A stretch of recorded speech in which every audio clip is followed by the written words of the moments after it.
Hello everyone, welcome to Moe's CD Culture Show and Tell. Today, before I begin though, I would like to apologize for the poor quality of my video and everything. I will improve this before the year is over, I swear. I'll be working on that first thing for sure. But I have to start somewhere, so I'm not going to wait until I get better equipment before starting these. So I want to put these out just to have some content out there for you guys to enjoy. So my next thing I'm going to be doing is the Doors. So we're going to, and why these Doors in particular, and I do have the whole collection of, starting with Doors to Doors, and then I have Strange Days, and then I have Waiting for the Sun, and then I have, The Soft Parade, Morrison Hotel, and LA Woman. Now, what makes them special is that these are the remasters. And I want to talk about that because I'll just actually read, and they're all on the first page of every single one. I just want to read the excerpts of this here. And don't mind the glasses changed there. My eyes are not the best. But here we go. Okay. And so all 6 studio albums are newly mixed, supervised by The Doors and Bruce Botnick, their original engineer and producer. Now, what the keyboard player Ray Manzurek says about this is he says, "We wanted our fans, both new and old, to hear what we discovered upon listening to the actual multi-track recordings. There are background vocals by Jim Morrison, piano parts by Ray, that weren't used, and guitar stingers and solos by Bobby Krieger that never made the original recordings, that now can be heard for the first time. They use state-of-the-art techniques to bring these discs to the same sound quality that they experienced in the studio when they initially recorded their songs. They invite all the fans to join them in their recreation of the legendary recording sessions of The Doors and to be a part of their original conceptions." And now, to say, when I first heard these, when I first got these, okay, and these were just maybe, when I got a hold of these were probably, I say maybe 5 years ago, maybe 6 years ago. So yeah, they blew my mind because it's like re-listening to them all over again for the first time. You hear things that you never heard before. I mean, it's completely a new experience. I mean, all the songs are familiar and it rings the same way, but you're hearing so much more. The first time I put them on, like especially in the headphones, like line from Jim Morrison you never heard before, guitar parts from it's phenomenal. It really like brings out. You thought you knew what they sounded like before, and for years they sounded a certain way, and you got familiar with that. It sounded so much different hearing these special editions, these remasters, that it's incredible. Plus, they have extra. Every single one of these has extra bonuses.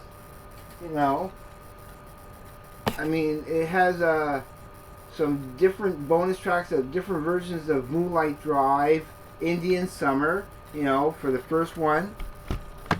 And Indian Summer is not on the original CD. Indian Summer is on a different CD. So on Strange Days, what's extra is you have a different track for People Are Strange, and Love Me Two Times, take 3, a different take for Love Me Two Times. So that's the bonus tracks. Then you get the bonus tracks. Actually, there's quite a few bonus tracks. Yeah, not to touch the earth.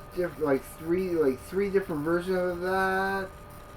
Then we have now where did I put my magnifying glass? So I'm gonna pause this for a second and go get my magnifying glass. Boom, just like magic. So just like that. Ah, it's terrible when you get older. How bad your eyesight gets. Oh, and fine print. I mean, if you can see the printing on there, it's super fine. I don't think that the camera will pick that up. Nope, no, not this camera. Anyway, so yeah, it has Albinoni Adiago in G minor. So that's pretty cool. And then there's also Celebration of the Lizard. These are extra bonus tracks. That was on Waiting for the Sun.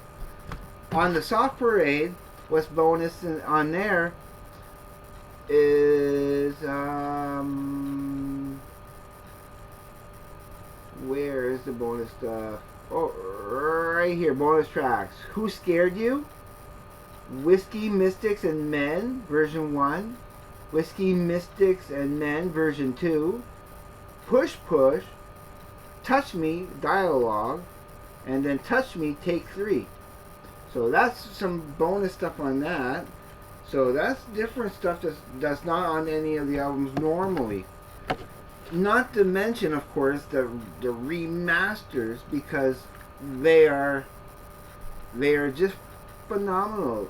You have to hear them for yourself and I don't even like now. I'm actually more familiar with this version because these are the definitive versions. This is what the band wanted in the first place. The band said so pretty much themselves. So it's fantastic. This has so much bonus stuff. Is crazy. The bonus tracks.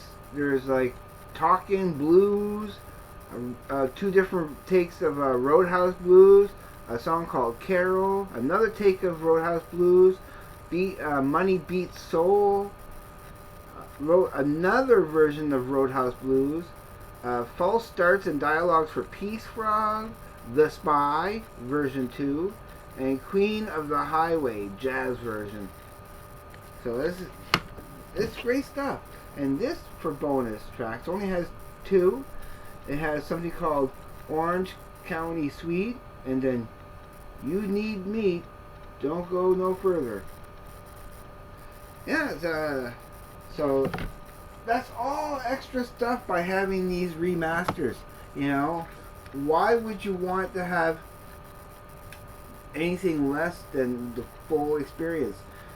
And also, when they were taping these, let's see if I can quickly find the part here where the Doors' first record, also known as EKS 74007, was recorded from late August into the first week of September and blah blah blah blah. That they recorded on a 4-track, 15 IPS. But what I'm trying to find, the important part here, if I can find it there, is that the issue when all the other the 45 RPM issue was at the real pitch. That was the only. Here it is. In preparing for a lecture that he was giving at Society for American Music conference in April of 2003, that all the extended video and audio tapes, live performances of the Doors performing Light My Fire, the sheet music to the song, and the statement of the band members showed the song on the single as being in a key almost a full half step higher than the LP issue and CD reissue. The 45 RPM issue was the real pitch. For example, the verse chords should be an alternating between A minor and F sharp minor. But on the LP and CD release, the chords are A flat minor and F minor, although both about 20 cents sharp. It also seems that the LP version was originally intended to be at the original pitch. When one increases the speed of the LP version to get the true chords, the total time is 6 minutes and 50 seconds as stated on the record cover, as opposed to the 7 minutes and 5 seconds as issued on vinyl and CD. So yeah. So now, listening to this, you're actually getting it in the original pitch, the way it was meant to be heard, which is astounding. I when reading that, I'm like, really? That's kind of interesting. So yeah, that's my collection for the Doors, and like I was saying, it is a interesting and awesome experience hearing it re-listening to it for the first time, and it was like listening to it for the first time all over again, because you were like, because all the new added features and all the new stuff that they added. It's not that they just boost up the sound and make it sound better. No, they added stuff.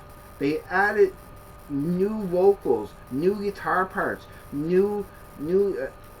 like everything is updated to a degree where if you ever heard the original Break On Through on the radio, you know where it goes, yeah, she gets. Well, now it basically goes, she gets high. You actually hear where he said high, where they had cut it out before. So it's a more fuller, a better experience than the way we've been listening to it for years. This is the way you should be listening to it. If you haven't heard the remasters yet, if all you've ever heard was just the original, I suggest listening to it, and it'll rekindle your love for the Doors. So that's why this is my next episode, because it's really an important one. So that's it for me. Take care, everyone, and I'll see you on the flip side. Bye. And stop.